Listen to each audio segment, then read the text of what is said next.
Warning: the following content may not be suitable for all listeners and contains crude humor that may be offensive to some. Listener discretion is advised. This is Satire is Not Dead.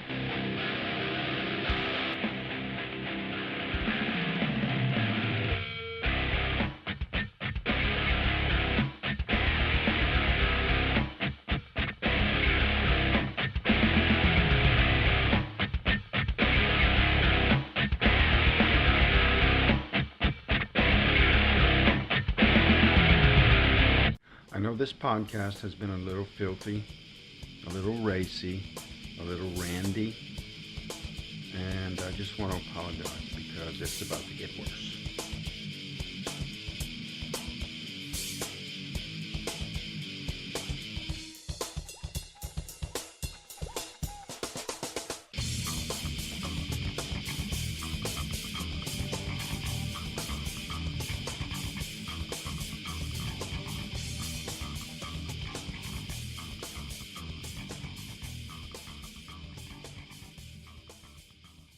Welcome back, everyone, to Satire is Not Dead. I am Harvey, your host, and get worse, it will for this episode. Before I go any further, I just want to say that this program is brought to you by Cinescape Media. You can learn more about this program and their other programs by visiting cinescape.media. Please browse the website. They have a lot of great content to offer. So, having said that, the program today is going to be, I'm going to give my final monologue on Hurricane Laura. The last two podcasts, the two podcasts ago, I gave an update saying that, things were kind of looking bad for us. And then my last podcast described me and my wife and I, our process of evacuation and some of the aftermath. And today, I'm going to describe to you more of our aftermath up to the point that we get our power back. And then I'm going to go into a memory I have because we'll go into the affected area, working in the affected areas, brought back memories of whenever, 15 years ago for Hurricane Rita. And then I'm going to go on to, we'll talk about, it's all about, today is going to be beyond my monologue. Humor, hopefully, and forgetting about what the shit show we're in right now. If you watch the weather, you know the thing that's circulating in the Gulf of Mexico. One more goddamn disturbance, to deal with. And honestly, I can't look at the weather right now. I just can't. I can't deal with it. There's so much stuff we had to deal with between my personal life and work that I just can't even look at it right now. Just to put things into perspective on Hurricane Laura, and I'm going to say it again, we weren't in the most heavily affected area. We did fairly well. We had to deal with power outages, but that's by and large the most of it for us. We had a minor leak in our roof, but the thing I want to describe to you is something people don't really think about, and they don't report about it. I mean, if they do, I don't ever see it or hear it on news outlets. When these storms, no matter where it is, East Coast, West Coast, Gulf Coast, wherever, and it does major damage, the one thing they don't really report on is the looting. There was a town, about 20 miles from where we live, where these guys were looting a home because, these widespread power outages. It is completely dark at night, and you go inside a house in your own home, because you know where it is, you can kind of get your way around that. And, of course, we have flashlights, but these guys that don't know people's homes, they don't know anyone's home because the house is completely dark. And there was this instance, and this really happened, where these, I don't know how many guys, I'm assuming it was two, looting a home somewhere in a town not far from where I live. Didn't know the occupants were still there, the homeowners, because it's completely dark. How would you know? There's no, lamp on in the front room, nothing, that tells you that people are in the house. The, they go in and start going through other people's shit, and the homeowners wake up and look around to see what the noise is, and they fucking looters shoot them to death. They shot and killed both of them. Killed them.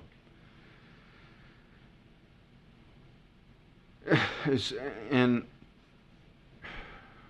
as soon as we heard about this, as soon as I heard about it,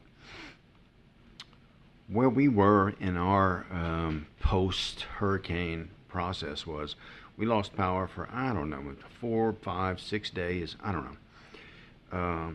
We got home, and honestly, we drove home probably too soon because we drove through some of the latter bands of the hurricane. We couldn't see shit on the road. It was the rain was just completely, it blinded everyone.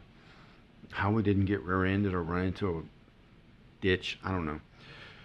So we get back, and it was a mad dash to, get the generator set up, run cords to save our freezer, to save our refrigerator, and get some fans running and try to alleviate some of because after a hurricane, it is in Louisiana, even if there's no hurricane at night, it takes all night just to get the fucking temperature down to like 79 degrees. So it's not comfortable.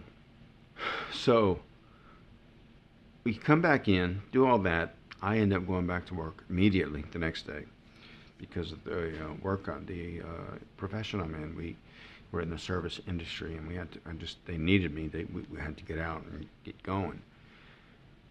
But we have a camper in the backyard, and it's not this big old fifth wheel pop out thing. It's a pop up camper. It's like sleeps 5 adults comfortably. So we're like, well, we'll just we'll pop it out, set it up. And it has an air conditioner in it. So we figured, yeah, let's just camp out in the backyard. We got the generator and it'll run the air conditioner, and everything's hunky-dory. It'll be our first camping experience because we inherited it from my father when he passed.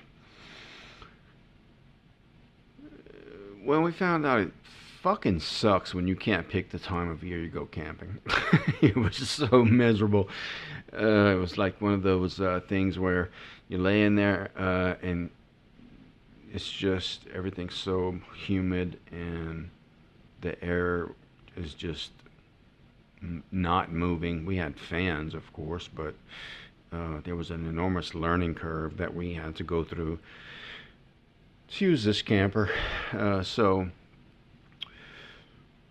it sucked. But regardless, we slept that night in our camper. And then the following night, our daughter and son-in-law got their power back across town. So we would go sleep in their front room so that we could be comfortable, and I would get up every morning, come back to the house to get ready for work. We had running water, we had heated water, and that wasn't an issue. But whenever that night we slept in the camper, having known about this news story that came out of it, these fucking lowlife, I'm not one to wish bad things on people, but I hope they got caught, and I hope they got what they fucking deserve for killing these people in their homes. It has an effect on you. So we would take a shower, get eat, and go to our wherever when we slept in the camper, and then our daughter's house and all that. But I would come home every morning to get my stuff for work and to check out the house. And after this report, this story that came out, we down here in the South, I know we're mislabeled quite a bit by, Bible thumping, gun toting, nut freak, gun nuts. The house, you don't understand how dark a house is until you have absolutely no power. So I would come home every morning before work when I was getting ready for work at the house. And I started walking through the house with my handgun and a big mag light, like a cop. And my family that I grew up in, we've always had firearms. We were a hunting family. We respect firearms. We understand how dangerous they are and all that. But I was not going to walk into my own home and be ambushed, surprised, whatever. But I would come in the back door and slam the door real hard just to make a lot of noise and start, hey, is anybody there? And really stupid. And I'm sure I sounded like an idiot. But I figured if there was anyone in the house, they wouldn't say, I'm here, but you would hear something, some kind of movement. So that's what I would do. I'd walk around the house, clear room by room and I have a 40 caliber semi-automatic handgun. And it was the worst thing I've had to do. And I had to do it for 3 or 4 mornings, and I hated it. And just to give you my view on firearms, handguns, weapons, in our region of the country, I don't know about other states neighboring us, but I know in Louisiana there is what's called a open carry law. You can pack a pistol on your hip if you so choose in public, as long as it's not concealed, and it's completely legal. I know other parts of the country would shit their pants. They would vomit on themselves and say, it's all this bullshit. But just to let you know, down here, the kind of people, and I'm one of them. I'm not a hunter anymore. I never really was a hunter. I did it as a teenager and didn't care for it. But I like shooting. But just to help you understand my view on firearms, the few times I went through my house with my handgun, pointed, there's such a thing as trigger discipline.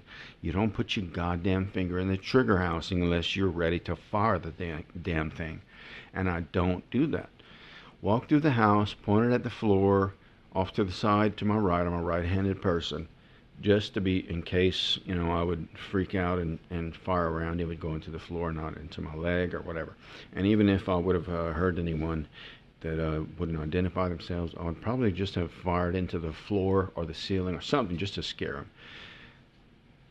But just to give you an idea of how much I respect handguns, especially. Long guns, they're harder to accidentally shoot people because of their length and their visibility, but handguns are much more. It's easier to accidentally shoot yourself in the leg, shoot someone near you because of the length of the barrel, and you can move your wrist, 1 inch, and the trajectory of the bullet changes depending on how far away it is, significantly. So, to help you understand how I feel about using a handgun as a self-defense, it is the absolute last resort to defend myself. I would do everything in my power to not use one, and let me explain why. If you take a weapon, a handgun, and it's chambered, it's ready to fire, and let's say hypothetically someone was in my house, and I draw down on them, point this weapon at whoever, whatever. My intention would be to defend myself. And this bullshit of you hear, just shoot them in the leg and disable. It's not how it is. Even with police officers, you're doing everything you can to just get whatever is after you away from you. But I want everyone to understand that I in my mind, there is in every decision we make, especially in these cases, a point of no return. And I understand if I were to point my weapon that I had, if someone was in my home, point it at someone, and get to the point where I felt like my life was in danger and I had to fire that weapon, pull the trigger, even if the round that was in the chamber misfired,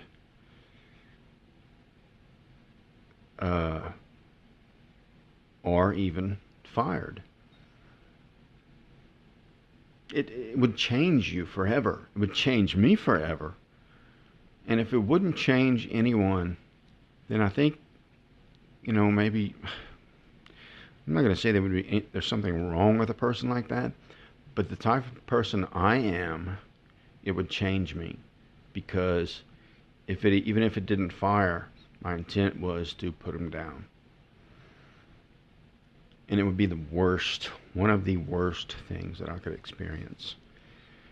And I say that to demonstrate to those who are listening the appreciation I have for weapons. We down here in the South, many people have firearms. We're always mislabeled as gun nuts. But you have this fucking piece of shit in Compton who wanders up to a police car and ambushes 2 cops. And then suddenly they're crying for gun reform, gun restriction. The people who are responsible with their weapons, you can't take that away from them. So 3 nights in a row, 3 mornings, I come into my home, flashlight, mag light, big old 2-foot, mag light. Walk through the house, clear every room. When I feel like I'm okay, start getting my stuff together for work. And then I leave to go to work. By the time I'm done with all that, the sun's coming up and I'm starting to be able to see in the house. But those are the things you really hear about in the news. People breaking into the homes of others, of victims of a natural disaster, and taking their belongings, which by and large, don't matter. I really don't care if someone's taking our stuff. I just didn't want to be there and get surprised by them when they were in my house taking it, and I'm getting ready to go to fucking work, As far as material possessions, I like my creature comforts. I like all my toys. My video games, my TVs, all the stuff that I use to do this podcast. We can get more of that. But I did not want to be surprised by some fucking meth heads looking to... And what are you going to do with it?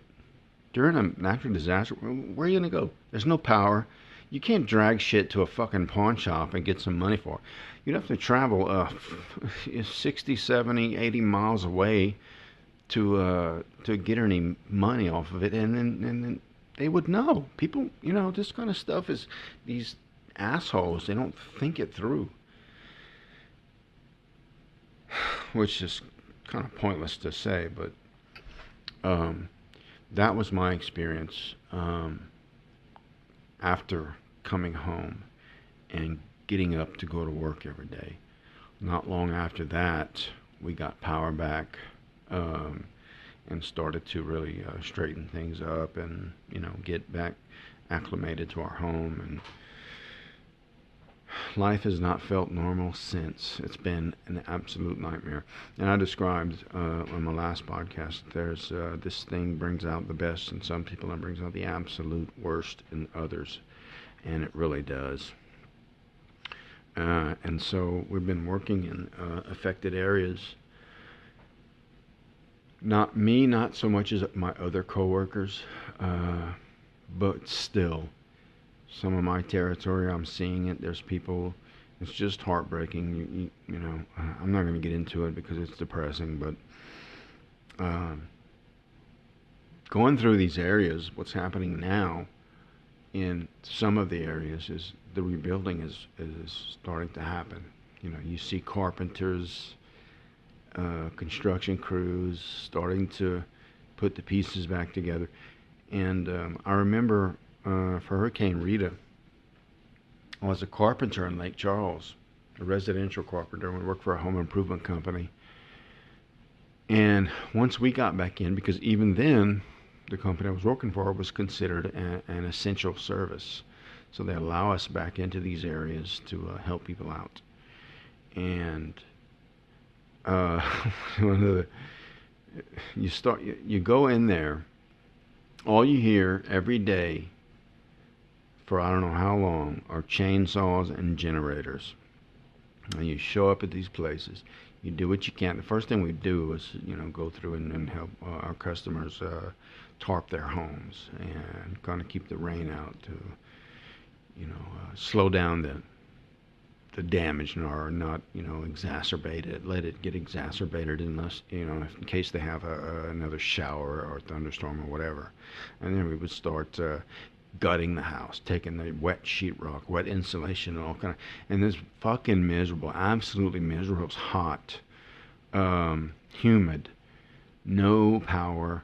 You couldn't go take a break and sit in front of an air conditioning vent and recover. It was just terrible. But me and some of the guys, you get to a point when things are starting to look up. We, I don't know if anyone, whenever you're in the construction business, you get frustrated and tired. And one of the benefits of doing this blue-collar work is that you can go back to work, burn it off, get some endorphins released into your bloodstream because you're exerting yourself, which serve as a natural antidepressant and mood elevator and all that, and you feel better in a few hours. And there was this one time where we were working in a neighborhood, and there was power, but this house didn't have any air conditioning. They had gotten, I don't know if there was a power surge that ruined it or what have you, but we had electricity. So I was working with this guy, and everything was just destroyed around it. It's really difficult to describe. You go to work and try to make some headway, and one of the, when you build something, you walk away from it every day being able to see your progress. Whenever things are so destroyed, you may walk away from it one day and not see anything you've done. And it's discouraging. So anyway, it was me and this guy. We were tired. It was like mid-afternoon, 2:00 or so, and it was hot. And, we were taking a break outside, standing behind the back of the pickup truck by the tailgate. And when you're guys, even girls, I don't know if they do it when they work together. People do it all the time, and no matter what profession you're in, you take shots at each other just to kind of lighten the mood and mess with each other. Just to the generation before me called it one up, and I don't know what it's called now. It's just you mess with each other to kind of make each other laugh. And there was this one afternoon, 15 years ago, I would drink coffee all day, every day. I was a much younger man, and I could drink coffee all the time and it not have any effect on me. I'd use it as I didn't do those stupid 5-hour energy things. I would just drink a cup of black coffee. And so we took a break, and I went out to my truck to get my cup of cold coffee that I would leave a big, insulated glass in the truck and drink, I don't know, 8 ounces out of it whenever I wanted a boost. And the guy I was working with, he when he saw me pull the container out of the truck, he does this thing with his index finger and middle finger or second finger, and extends his left arm and starts slapping the crook of his arm like they do whenever they want to draw blood from you and make the vein pop, and show up a little. And he was like, "You want to just tap a vein or what, you junkie?" And it's a harmless joke, a harmless shot. But it it was hot. I was tired, and it wasn't late enough in the day that I was starting to feel good about, getting off of work, and it annoyed me. So, at this point in the story, I'm going to tell everyone, if you're listening, further than this, if you don't want some really inappropriate image burned into your brain, you might want to turn the volume down for a bit, because what I'm about to say is very inappropriate. It's not, I guess it is explicit, but regardless, this is your warning. When he did that, it annoyed me. And I wasn't like highly offended where I was like, fighting mad or anything. So I was like, okay, you want to take shots? I decided to rummage through my brain and just whip out the nuclear warhead of all the insults I could think of. I said, yeah, it's funny. Hey, tell me something. When your boyfriend goes off in your mouth, does it come shooting out of your nose, or does it just go straight down your throat? Oh.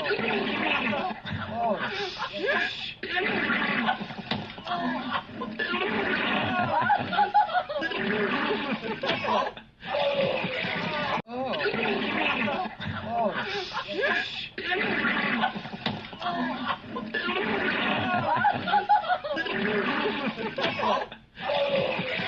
That wasn't even the funniest part to me.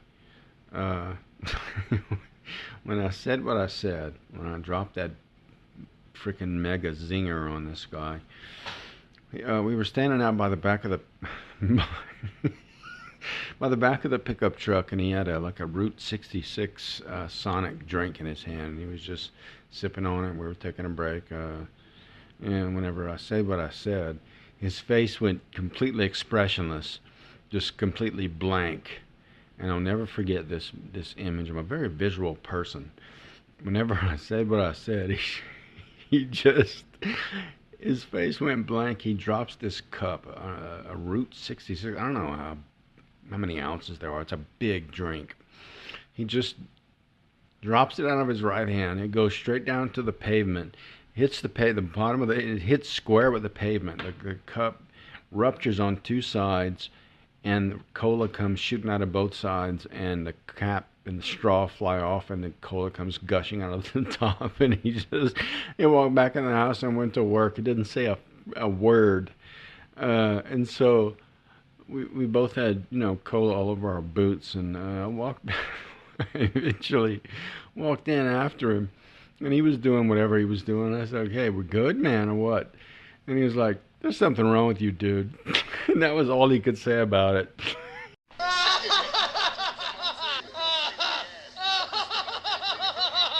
And I said, "Fair enough, but that doesn't answer the question I just asked you outside."